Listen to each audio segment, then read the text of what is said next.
Hey everybody, Dr. Diane, your libido expert here, talking today about how to talk to your significant other about erectile dysfunction or difficulty orgasming or pain with orgasm or anything else that might be coming up. So we have to remember that whether it's something that has more of a tendency to be a male-dominated problem like erectile dysfunction or a female-dominated problem like challenge with orgasm, whether or not it's more leaning one way or the other, both parties can be very, very, very sensitive about this, in part because unlike so many other areas of health that have become more normalized, right? There's been such a movement to normalize talking about depression and anxiety, right? Or obsessive compulsive disorder, right? So there's been a movement to really help people with these types of imbalances in their brains be able to speak out, be able to get support, be able to say, yeah, I'm anxious in a way that's not so taboo. But we are not there yet with sexual health, unfortunately. And we can be there within the context of our relationship. So just because society has not caught up does not mean your relationship needs to go at the same pace as the social taboos.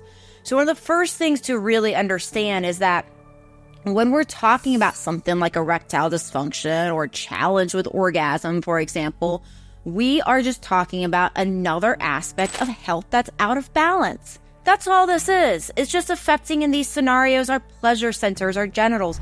But in the end, it's just saying, hey, there's part of your body that's out of balance. So one of the first things to realize and to work with you and your partner is taking the stigma out of it.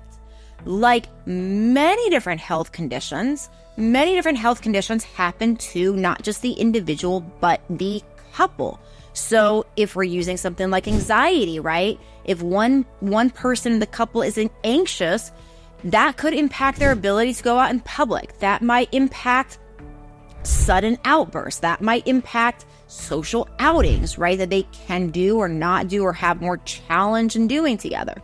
So just like that, we see a element when there is something from a sexual dysfunction, sexual imbalance. Let's even say sexual imbalance, I think is such a better way of describing this.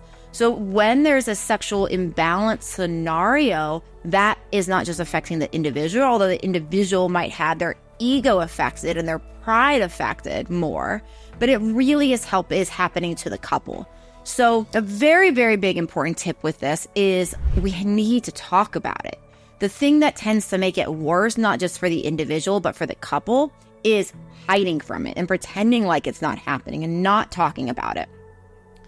One of the first things to do is to make sure that you guys are on the same team. When we talk about this and we try to solve it together and working together, it puts the couple back on the same team again. I've seen scenarios where going through situations like this, which are challenging, actually bring couples closer together because they decide to be on the same team working to solve it and working to find love and different ways of being intimate while this is being solved and addressed. So making sure that you are not having these conversations, hard conversations about sexuality.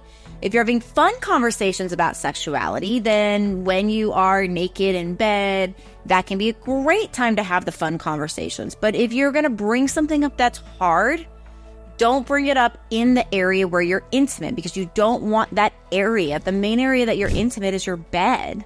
You don't want that bed to have that memory of that hard talk because if it doesn't go well, now you're associating the challenge with that location, which can make things even worse.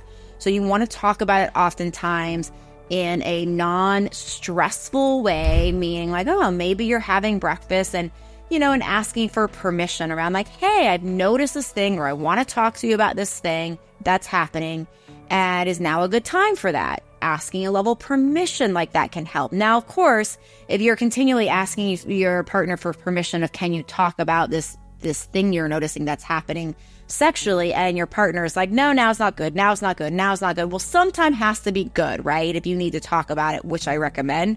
There is an element sometimes where we can wait too long for that perfect moment, and that perfect moment is never going to come because it is awkward in the beginning, but like so many things, the more we become practiced at doing a conversation like this, the less awkward it really becomes, right? Because the more it's like, oh, wow, we can talk about this and it goes well. And maybe I'm not saying it's going to be the favorite conversation under the sun, but the awkwardness can go away with time as you begin to work through this.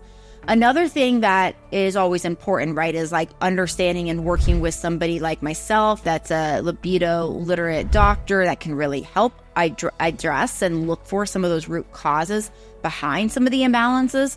So that's a real important thing to consider, is like, what is the sign of, what's happening here? But another important thing to consider with this is what can be done in the meantime. So oftentimes I find in health is like both and scenarios are true a lot of the time, meaning that while we are looking for the root cause of, say, the imbalance, we can work on that and accept what's happening now without accepting and not trying to change it, right? So we can both accept it as what's happening now and working on it, and try to make the most out of the situation at the same time, right? It sounds almost paradoxical, but life actually is full of paradoxes.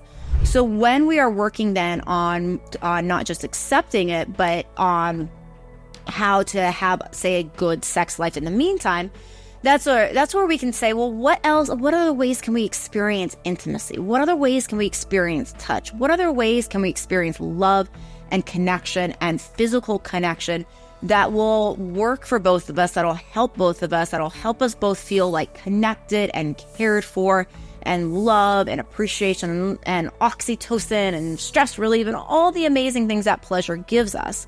When we can work on some of those other things at the same time, we oftentimes can, again, get back on that same team as a couple and approach it with a lot more love, a lot more kindness, and a lot more capacity to grow closer together in the meantime. So I hope this has helped. Please do subscribe to my channel so I know what to make content about, so I know that you're following, so that you can get the next piece of information coming out. And please do comment. And more than anything, that really also helps me to know what sort of information you all are looking for. Thanks again for watching. I'll see you in another video.